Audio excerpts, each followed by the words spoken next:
pleased to announce that we have as our guest the most Reverend Geoffrey Smith, who is the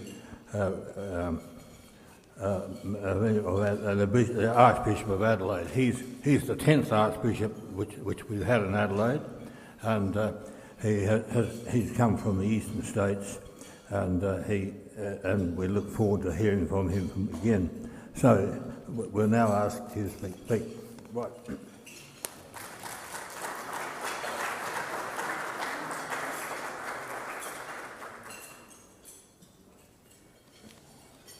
Thank you, Ivan. Thanks, everyone. Thanks for the invitation to speak today. I'm conscious of Rotary's ongoing work to assist and to be engaged with community needs in order to make the community a stronger and better place, both nationally, locally and overseas as well. So I appreciate very much the opportunity and the invitation today.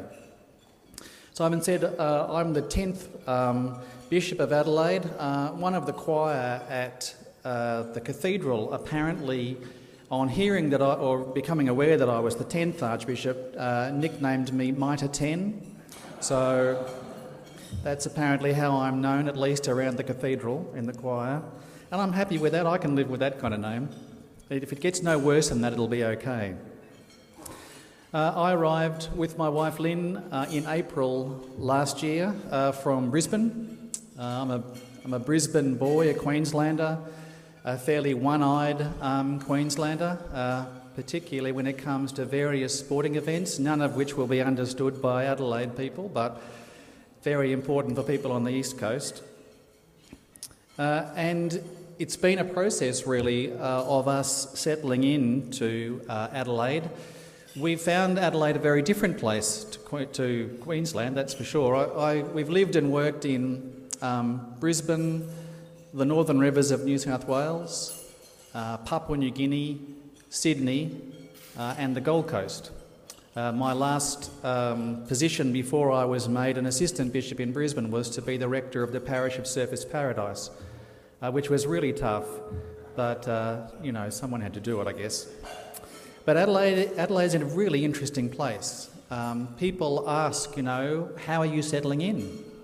And I tend to say, well, it's a process. It's a process. It's nice, but it's a process. And it's interesting, people's expressions when I say that.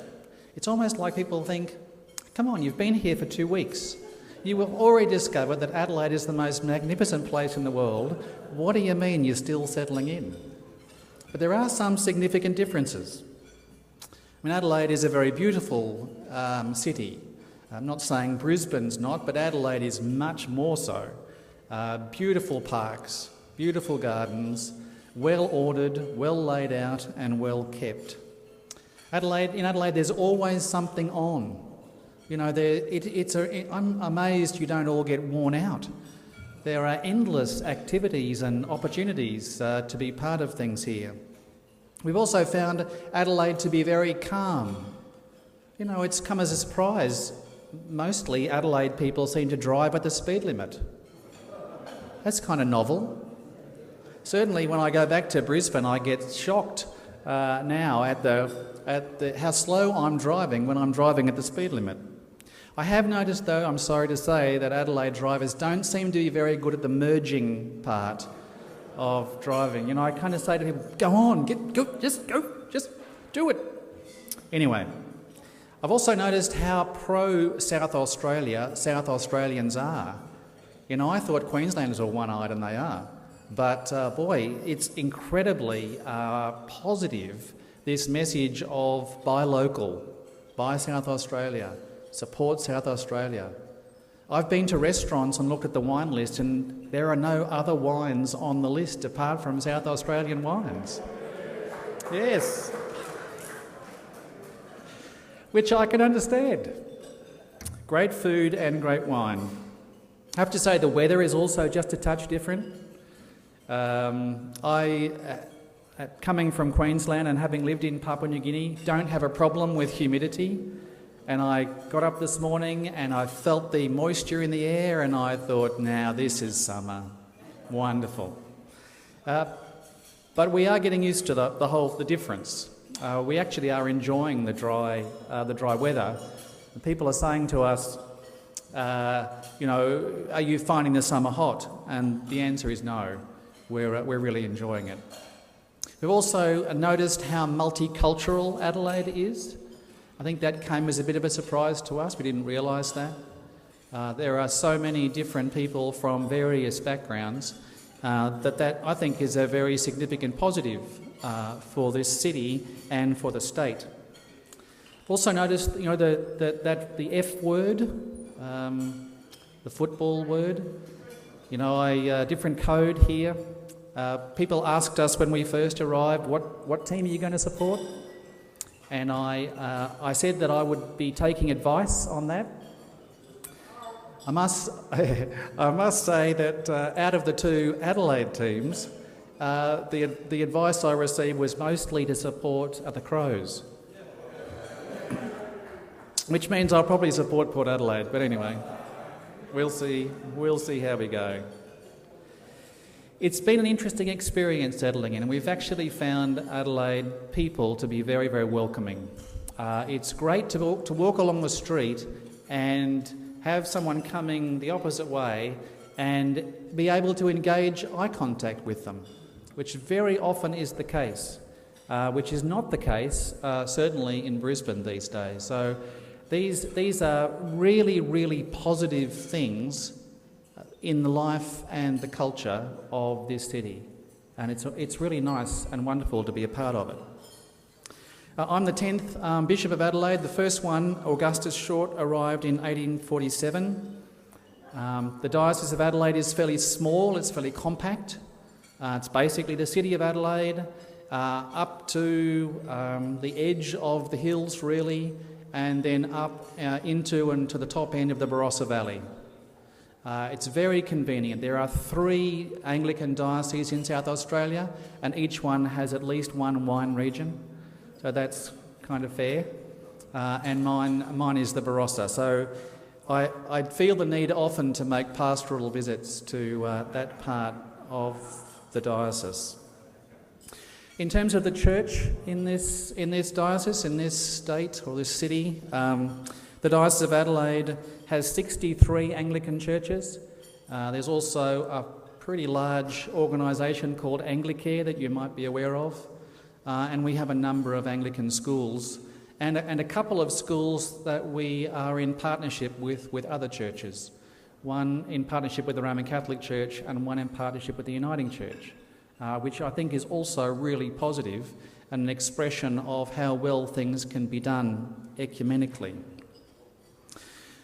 In terms of the church, I guess it's the same for other churches in the state. We are feeling the impact of the societal change, really, away from institutions, away from trusting institutions. The distrust in institutions, including the church, is certainly impacting us. The drift towards secularism, or the drift back towards secularism, is also an impact for us. And I guess, as others, the recent Royal Commission into institutional responses to child sexual abuse has also, I think quite significantly, dented the general confidence of the community in the church. That Royal Commission included institutions other than the churches, but the churches certainly got a lot of coverage as part of it. I think that's a significant thing. For us, some of our churches are growing and some are not, which kind of says that there's certainly energy and positivity around the Christian message, but perhaps there's need for us to be more effective in terms of our connection with people. I don't like to use the word relevant, but a lot of institutions, a lot of organisations, you may be dealing with it yourselves, dealing with the need to change, to be different. Not necessarily to change core messages or core values, but certainly the way those are communicated and portrayed and lived out continues to be a challenge for many of us, and continues to be a challenge certainly for the Anglican Church. My own view is that the Christian message of God's love continues to be very powerful. You know, I visit different Anglican parishes pretty much every Sunday, and almost every week I bump into people who are new, who haven't been going for very long. I asked them, you know, why have you come? What brought you to church? And I must say I get a wide variety of stories. Sometimes they've been invited by a friend or someone else. Sometimes they've just turned up, decided that they'd go and check it out. And they've found it to be a good and valuable and positive place to be a part of. People join churches for all sorts of reasons, and one of the significant reasons is for a sense of community, for connections with others. And going forward, given the substantial change that's happening in society, I think we continue to have an important role to play, quite apart from the substance of the Christian message, and that is the opportunity for people to find community in a society where sometimes people experience isolation. That's a big issue, I think. I think there are a number of significant issues facing us. That's one, the need to continue to offer and develop opportunities for community where people can connect with each other and support each other and be supported. I think another challenge, particularly for this state, is the disparity between people in economic and welfare sense. I don't think you can help but be struck by the change as you drive north and kind of go over Geoff's Cross and head up into the north of the urban area. And we certainly are aware that there are significant challenges for communities in the north. So we're certainly putting a lot of effort, or Anglicare is putting a lot of effort into continuing to offer support and assistance to people who are in economic need, in financial need, as well as social need. Seems to me that there's lots of positives in South Australia, but there is also an ongoing need in these two particular areas. You know, people need spiritual sustenance. The reality is that most of us have that kind of yearning somewhere in us, somewhere, somehow, and the role of the church in that continues to be important. The role of the church in providing and encouraging community and connections is really important. And the role of the church through organisations like Anglicare in supporting welfare activities and supporting people who are vulnerable, really, is also really important. So there seems to me to be a lot of positives and there's much to do. We enjoy good ecumenical relationships, and I'm looking forward to that continuing, because it seems to me that partnerships of various sorts are critical for us as we continue to try and assist and make a positive contribution. I want to say thank you to you for what you do. I think all of the groups in the community who have as their intention making a positive contribution and making a positive difference play a very important part. We need to be encouraging each other and supporting each other and not competing against each other, and where we possibly can, working together. It seems to me South Australia is a great place. I'm looking forward to exploring more and more of it. I'm looking forward to get to understand its culture a bit more, and I'm looking forward to working with kind of like-minded people who are keen to see this place advance, keen to see people's lives be better, keen to see much more positive, if you like, in a situation which sometimes can seem negative. Thank you again for your invitation, and thank you for your work on behalf of the community.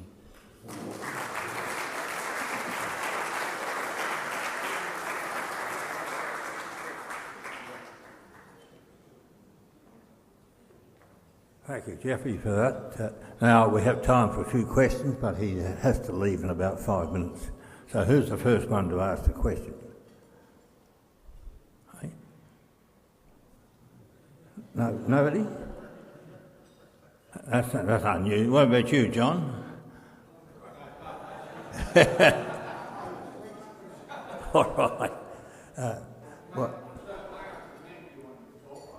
Absolutely splendid job, absolutely capital what, and we welcome you to Adelaide. I'm an Anglican myself, and one of the things I noticed throughout the Anglican world, like other churches, people aren't just turning up, they're all becoming heathens, they don't know anything about the Bible. This is quite true, I can assure you. And most of these blokes here are good Christians and good, but the younger generation have slipped dramatically. Now it's people like you that can give a dynamic lead, particularly from the youth, and drag them up with you, is what's going to make our Christian revival happen. Thank you. Yeah. Any other questions or comments? Here we have one down here. Yeah. Right, Rob, yeah. Right, thank you. Geoffrey, conversation I had with you talked about meeting up with Genevieve, the Lady Mayoress, and through her finding other projects where we could work with someone. Would you be amenable to working with us to find something that Rotary Club of Adelaide could do in the city of Adelaide? And any ideas off the top of your head?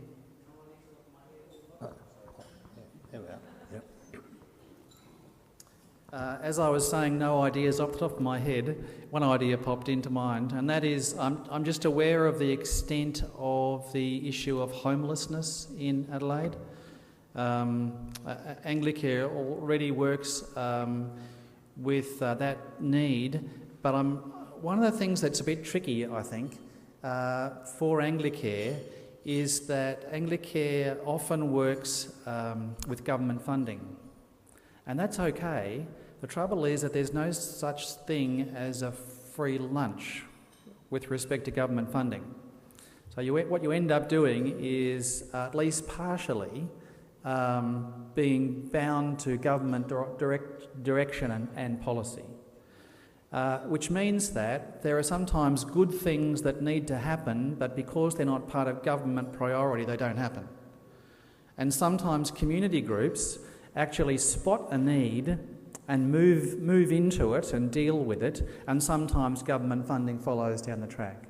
So what I'd like to explore with you is a conversation with Anglicare to say to Anglicare, what is a need, particularly maybe around homelessness, where you're not able to access government funding, but you need to do some work. The thing about working with Anglicare is I would have confidence that they will do things well. And so in partnership, say, with the Rotary Club of Adelaide, we might be able to do something for which there is no other funding, but which is really important. So thank you. One more question, yeah. We have time for one more question. Yes, Roy? You mentioned you were in Papua New Guinea. I spent 70 years ago, I went there. I'm wondering what your experiences were. We were in a parish just outside Lae, at a place called Taraka. I was the parish priest, and my wife Lynn, who is an accountant and a financial planner, was the national church accountant. So we lived on the outskirts of Lae. It was a bit like living in a cross between a gangster movie and a western. Lae at the time, and sadly still is, it was a very violent place. We lived just across a small river from the jail, and I know the jail's intent was to keep people in, but they failed fairly often. And we would hear the siren going to tell us that there'd been another jailbreak, and you kind of batten your hatches. We would often lie in bed at night and listen to rascal gangs stoning someone's house in the area. But there was some hilarious. I mean, there are some very funny times as well as dramatic ones. We lived in a house. We lived in an area where there were mostly Papua New Guineans, and we had no big security. We had a fence up to about your hip, and we didn't have any security dogs or anything. So we lived in a high-set house, and underneath the house was like an open concreted garage, and the parish minivan would be parked there, and the vehicle that Lynn drove to and from work, an old Toyota Ute, was parked there. And we had this massive chain that we wound around the front axle of both vehicles and round one of the posts under the house. So they were really hard to steal. But we came downstairs a number of times to discover that parts were missing. So you'd hop in the car to go, and that windscreen looks very clear, and realise it had been popped out. Or you'd come down and find the taillight assembly had been removed. Or one day we came down to find that Lynn's car had been jacked up and one of the rear wheels was removed. So there were challenges, but it was a great blessing to us actually to be there. We were out of our culture, and I actually think everyone should be out of their culture for a while, because you learn a lot about your own culture when you're in a different one. We were just the two of us. We'd only been married for a couple of years. We were totally alone. We kind of figured out how to live together. Our faith in God developed incredibly because there was more need to use it. And we also met wonderfully generous people. Most of the Papua New Guineans we met were fantastic. And going to church in PNG is way more fun than here. I can remember when we came back from PNG, we found church so dull in Australia. And over there we had ended up having a church full of people. We had drumming, we had dancing, we had fantastic singing. You come back to Australia and very dull. So that's a short answer to what could be a very, very long talk. So thank you. Thank you, Geoffrey, indeed. And if you show your appreciation by acclamation. And here's a small memento.